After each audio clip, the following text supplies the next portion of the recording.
I'm playing around with a new little crappie jig, and it's a little blade jig that I just made. And the cool thing about it, it's made from some material that probably everybody has in their house, and it really does a heck of a job reflecting, and just you can see every color in the rainbow in this thing. This little blade sort of just wobbles down to the bottom.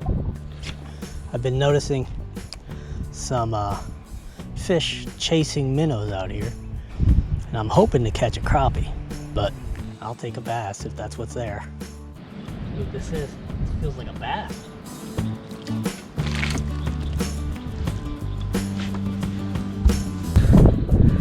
All right.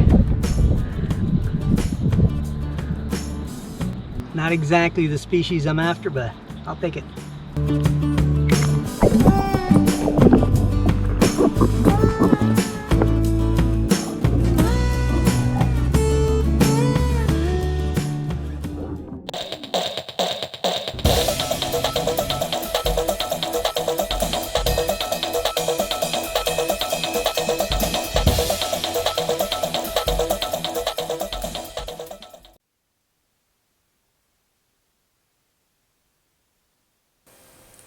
So you got to admit, this material does a really good job of dispersion, which is the separation of all the colors of the rainbow. So the material isn't really an exotic material or hard to get. I'm pretty sure pretty much everyone out there has one of these in a junk drawer somewhere. Let me show you what I'm talking about. Yeah, just a plain writable CD. It really is pretty neat to look at, and probably really easy for everybody to source. And actually, surprisingly, it's pretty flexible and actually cuts and will sand back pretty easily. And I'm calling this a blade jig because it's sort of a blade bait, but it doesn't swim like a blade bait. It really falls like a jig. It has a weight in the front, and it tends to sort of wobble and flash as it's falling. And my intention is to fish for crappie with them because they just started biting, and I don't fish with live bait, so I need to have a bait that looks like what they're eating, which is mostly minnows. And if you're new to the channel, my name's Franco. I'm a professional engineer and a lure designer and lure builder and an avid fisherman. And I make these videos to share some of my techniques using physics and mathematics and a little bit of engineering to create lures with more predictable action and easier to repeat on the next lure you make. So before we get into cutting these things out, let me just give you a quick rundown on how this material behaves. First of all, it's easy enough to cut, but you have to cut it with sort of a fine-toothed, either a little scroll saw or a band saw, or even a hand saw that you can control pretty well. You're going to instinctively try to protect this surface from scratches, but that's not really important. What's important is protecting this surface. This is actually the laminate that you see through the plastic, because this is a transparent plastic. Let me show you how easy it is to damage. With a piece of well stuck on tape, you can remove that laminated sort of foil, and you can see that this is clear looking through it. So when you make yours, you have to be careful not to damage this side.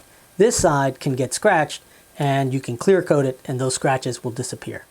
So the next thing to decide is what shape do you want your lure. I made mine a very simple elliptic shape because I don't have to worry about a front and a back. And when I cut it out, I don't have to keep track of which one's left and right. So this is the ellipse I used. I just happen to have this ellipse guide for drafting, but you can use any shape you want to. It's up to you, just as long as you have room for a weight in the front. And you can see here that I've already traced out a bunch of them. You need 2 pieces for every lure. So let's go ahead and get started cutting. I'm going to go ahead and use my bandsaw because I'm not going to try to cut a perfect ellipse. I'm just going to cut kind of close to the lines and then refine the shape with some sandpaper or a file.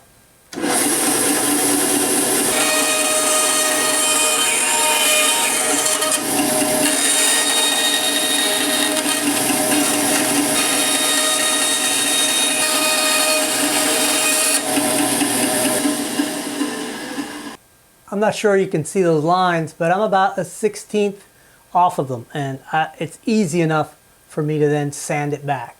So if you don't have a bandsaw, you can certainly do this by hand really quickly, but I'm kind of lazy, I'm in a hurry, and I've got to do 3 more of these because I do want to make 2, so I'll have a total of 3. So let's get going.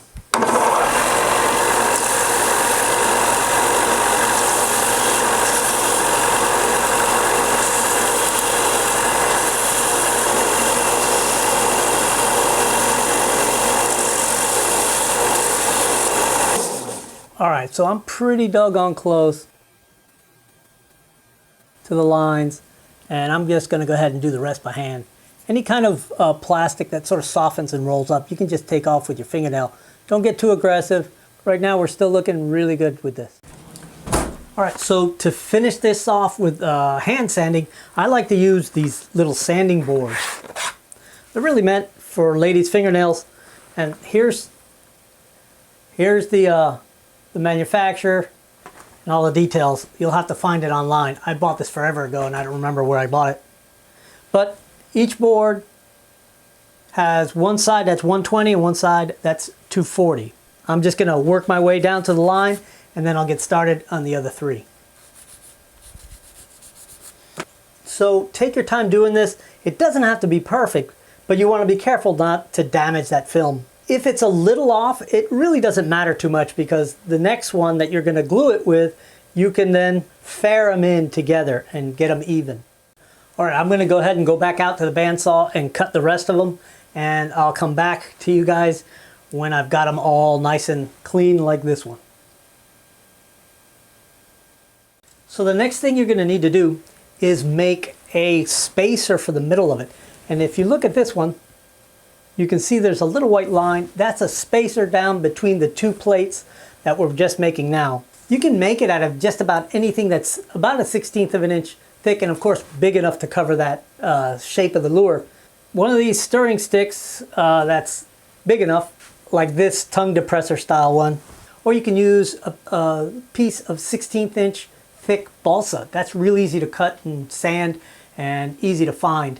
I'm going to use this thin PVC. I trimmed off a piece of PVC board that I had laying around. It's 3/4 of an inch wide and about a 1/16 of an inch thick.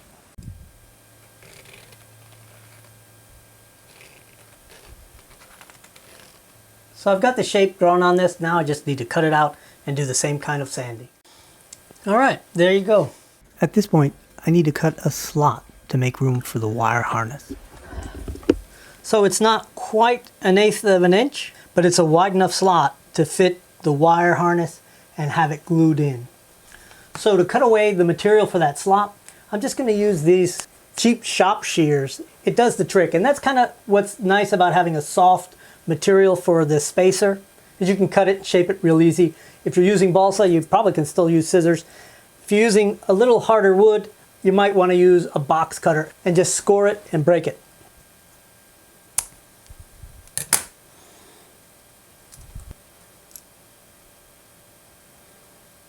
So now you can see how that slot is going to work out. Now we need to make the actual wire harness. Well, there's no twisting involved in this. We're just shaping eyes. And I'll take a distance about as long as that cut on the inner spacer. And that's where I'm going to start one of the eyes. And I'll bring it around. And I'm going to try to make these eyes as tight and small as I can. So I'll make a nice offset shoulder on it. And the wire has to be aligned with itself here. So I'll do the same thing for the other side. I'll make sure it's aligned and I'm turning in the same direction so the tail ends are both together. And now I'll just cut the excess. So it should be nicely aligned and fit across the lure. All right, so while I was bending these guys, I went ahead and dressed up a couple of number 8 hooks with some nice flash, the color of the paint I'm going to use on these lures. So the next step is assembling these guys, and that really is the most fiddly part of the whole process. I'm going to use 5-minute epoxy for the internal glue And then I'm going to add some UV epoxy on the very outside edge to glue that little edge, because that's really critical. If that outside edge isn't glued together well, it has a tendency to pull that film off the clear plastic, and that just makes it look bad. So the spacers get glued on the gray side, obviously, and I'm just going to put a drop of UV resin just to hold it in place.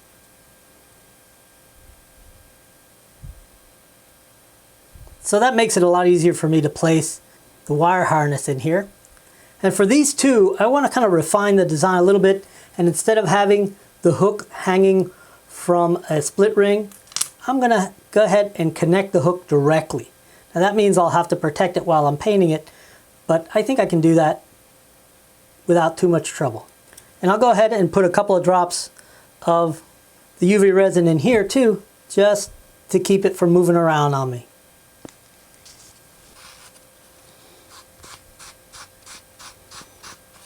So I'm going to do this carefully, trying not to make too much of a mess. Certainly I want to protect the hook. I also want to try not to get too much flowing over the edge. The key to the strength of this thing is just that wire harness that goes straight through. The rest is just sort of there to look good. And now I'm going to drop the other plate on. Make sure it's clean. And try to align it the best I can. Alright, well, they look a little bit rough right now, but when we're done, it'll look at least as good as the first one. Alright, well, I let this stuff set for about an hour, and we're ready to move on to the next step. So what I'm going to do next is I'm just going to take that same little file board, and I'm going to smooth this out. Try to get it so it's a nice flush surface. It's not too far off, so it shouldn't be much work. But now I'm going to go ahead and get the dust off of it, and I'm going to put a bead of UV resin all the way around and try to hold those edges together.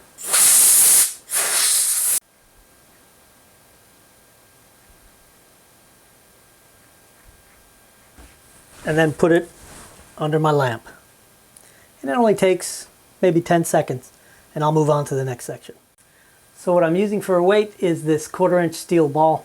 It's essentially the weight and the eye on this one. And that's what I plan to do on both of these. It's 1/4-inch, so I'm taking this 1/4-inch Forstner bit, and I'm just using it so that I can make sure I've got enough room to put the whole ball in there without busting over the edge. Put the mark on there, and then I'm going to drill a little pilot hole. I'll do the same with that one, and then I'll drill through from both sides with the Forstner bit.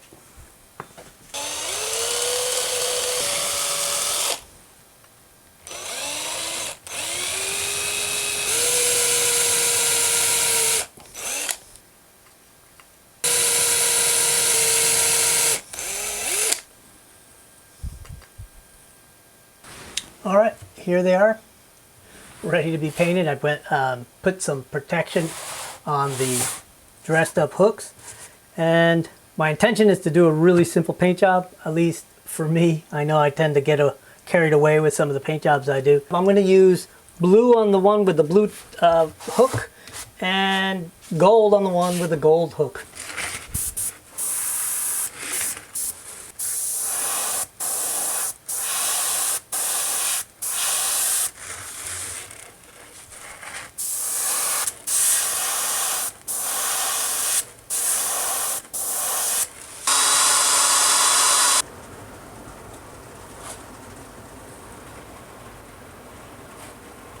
That looks really good. All right, I got the net on the other one. And this one, I'm going to use a very orangey, transparent yellow that makes everything look gold.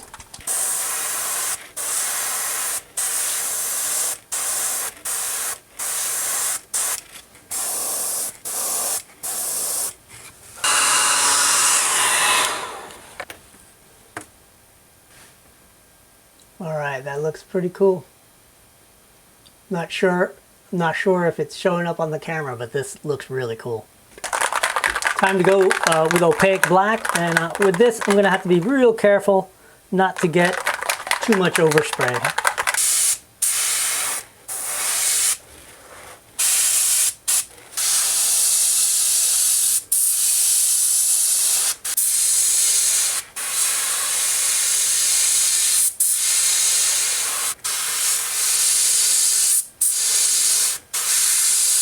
I'm not really liking the white belly, so I'm going to go ahead and put a little opaque yellow along the belly.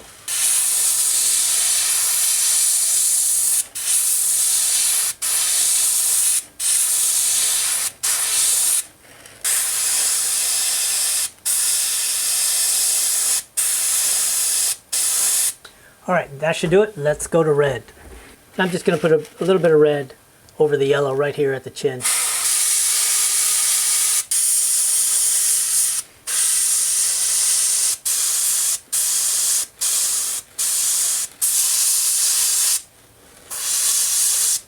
All right, it's time to put the eyes on.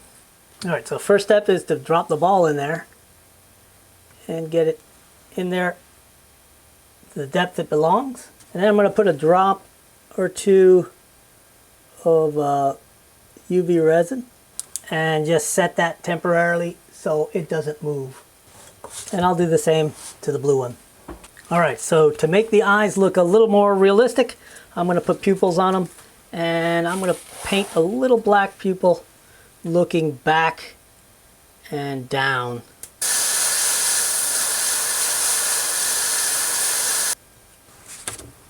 There you go. That looks pretty cool.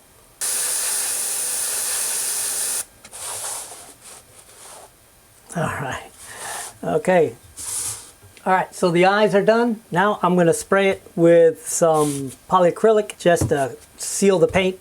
And then we'll put a clear coat of UV resin on it, and that'll be it. We'll be ready to fish these guys. So as I clear coat these things, I'll try to preempt some of the questions I'm sure you guys will ask. The wire I use for the wiring harness is leader wire. It's stainless steel leader wire, 124 pound test, and the diameter of it is 0.57 millimeters. Some of you probably want to know why I'm even clear coating these things at all, since they're really just plastic. Well, I'm doing it to protect the paint. And then the next question is, well, why even paint it if it's so brilliantly colored?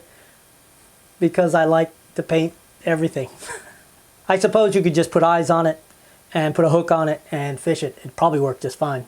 I actually have been thinking about this for a few months, and I've made like 3 different styles of lures, some kind of longer minnows, and I even tried a crankbait. None of them really worked very well. Didn't really like them. This works pretty nicely. I like the way it looks, but I'd love to hear your ideas. If you guys have some clever ideas on what to do with CD-ROMs to make lures, I'd really like to see it. Please share your ideas in the comments.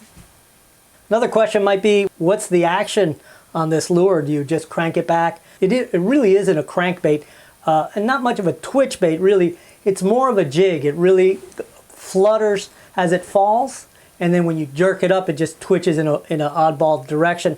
But it really is a lure you want to jig up and down.